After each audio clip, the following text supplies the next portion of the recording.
બરી તો આપણે બધા ખાતા જ હોય છે, પણ સ્ટીમ કરેલી જે જેલી જેવી આવે છે એવી બરી આપણે ખાઈએ છીએ. તો આજે આપણે કણીદાર થાબડી જેવી જે બરી આવે છે એ બનાવીશું. તો અત્યારે મેં આ ગાયનું કાચું દૂધ લીધું છે. આ દૂધને ખીરું કહેવામાં આવે છે. જે રેગ્યુલર દૂધ કરતાં આનું ટેક્સચર થોડુંક અલગ હોય છે, ચીકાશ પડતું હોય છે. ગાય જ્યારે વાછરડાને જન્મ આપે છે ત્યાર પછીનું જે પહેલું દૂધ કે પહેલા દિવસનું કે બીજા દિવસનું જે દૂધ હોય છે એમાંથી બરી બનાવવામાં આવતી હોય છે. આ દૂધ છે એને આપણે 1 લીટર મેં અત્યારે લીધું છે અને એને આપણે ગરમ કરવા માટે મૂકી દીધું છે. આને જે તમે જે સ્ટીમ કરીને બનાવતા હોય છે એના કરતાં આ અલગ રીતે બનાવવાની છે. બધું દૂધને ડાયરેક્ટ મેં ગેસ ઉપર આ રીતે ગરમ થવા મૂકી દીધું છે અને આને આપણે ઉકાળવાનું છે.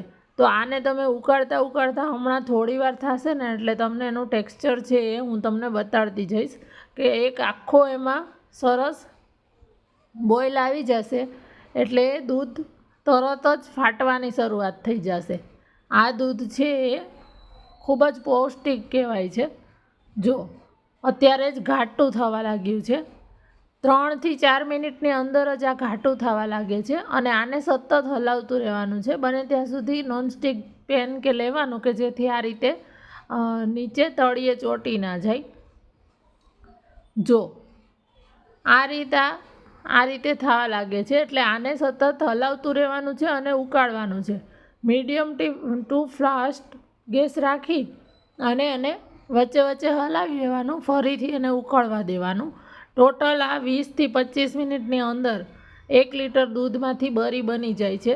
અને આ ખાવામાં જે આપણે સ્ટીમ કરેલી ખાઈએ છીએ એ બરી છે એ ખાતી વખતે ઘણી વખત ચવડ કે રબડ જેવી લાગતી હોય છે, પણ આ છે બરી એ એટલી સરસ દાણેદાર, તમે કોઈ મીઠાઈ ખાતા હોય એને ટક્કર મારે એવી આ બરી બનતી હોય છે અને ગરમ ગરમ તો બહુ જ મજા આવે છે. જો તમે આ રીતે હલાવતા રહેશું એટલે આ રીતે આનું કન્સિસ્ટન્સી આની આવી થઈ જશે. જો ફાટી અને એમાંથી પાણીનો ભાગ થોડોક અલગ દેખાય છે. આ બધું જ પાણી છે એને આપણે બળવા દેવાનું છે.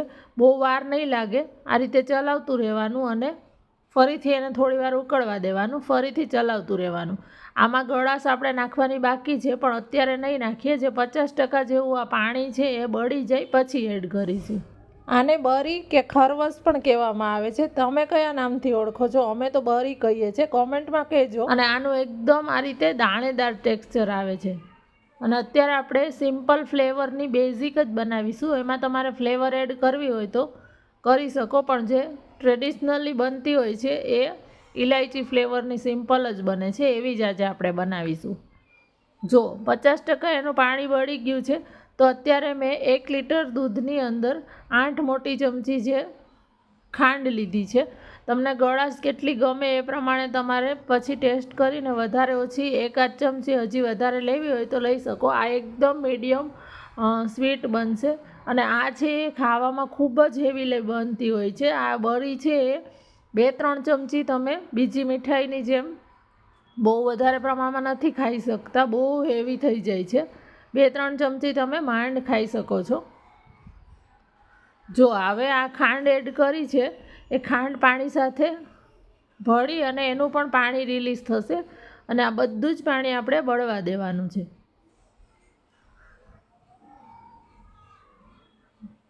જો અત્યારે જ સરસ આ ગાયના દૂધની છે એટલે આ દૂધનો કલર પીળાશ પડતો હતો. જો ભેંસનું દૂધ આવે છે એની તમે બનાવતા હોય તો એ વ્હાઈટ બનશે. જો આમાંથી ઓલમોસ્ટ પાણી છે એ બળવા આવ્યું છે. હવે આ ટાઈમે ખાસ નીચે બેસે નહીં એનું ધ્યાન રાખવાનું. અત્યારે નોનસ્ટિક છે એટલે આપણે કોઈ ચિંતા નહીં રહે. અને આ રીતે સાઈડમાં કરી અને એનું પાણી છે એને સરસ બાળી લેવાનું છે. તમે જે તાજો પેંડા બનાવીએ તાજા ત્યારે જે ખાતા હોય આપણે માવો, એવો આનો સ્વાદ લાગશે. જો આ બધું પાણી છે એને સરસ આપણે બળી જવા દેવાનું છે.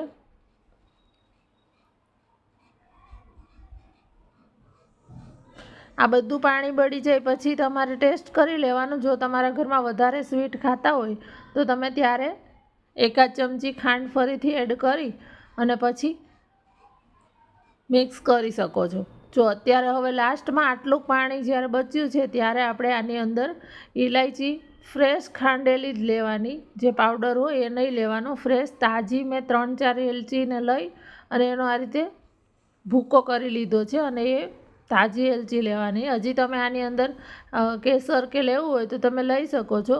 રોઝ એસન્સ લેવું હોય કે રોઝ ફ્લેવરની, બહાર હવે તો ઘણી ફ્લેવરની બરી મળતી હોય છે, તો તમે એ રીતે પણ ફ્લેવર એડ કરવી હોય તો કરી શકો છો. પણ આ રીતે ખાલી એલચી ફ્લેવરની જ કરજો, બહુ મસ્ત લાગશે. ટ્રેડિશનલ નાનાથી લઈને મોટા બધાને ભાવશે. જો હવે આ ટાઈમે ધ્યાન રાખવાનું છે થોડુંક કે આમાં પાણીનો ભાગ રહેવો ના જોઈએ. જો પાણીનો ભાગ રહી જાય છે ને તો ખાતી વખતે એ રબડ જેવી લાગે છે. થોડોક પણ જો પાણીનો ભાગ રહી જશે ને તો એ આપણે ચાવીએ ને તો એકદમ રબડ જેવું લાગે છે. એટલા માટે આ રીતે પ્રેસ કરતાં કરતાં અંદરનું બધું પાણી છે એ બળી જાય. જો આ રીતે ઓલમોસ્ટ પાણી આનું બળી ગયું છે એટલે આ સરસ એકદમ દાણેદાર થાબડી જેવી ટેસ્ટમાં લાગે છે. જો હવે બધું જ પાણી આનું બળી ગયું છે.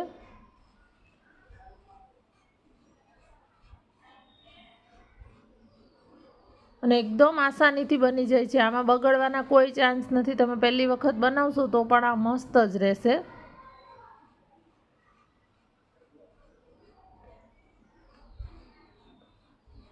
જો બધી સાઈડથી સરસ આને ચેક કરી લીધી છે, પાણી બળી ગયું છે. તો હવે આપણે અત્યારે એક થાળીની અંદર કાઢી લેશું અને આને ગરમ ગરમ જ સર્વ કરવાની છે.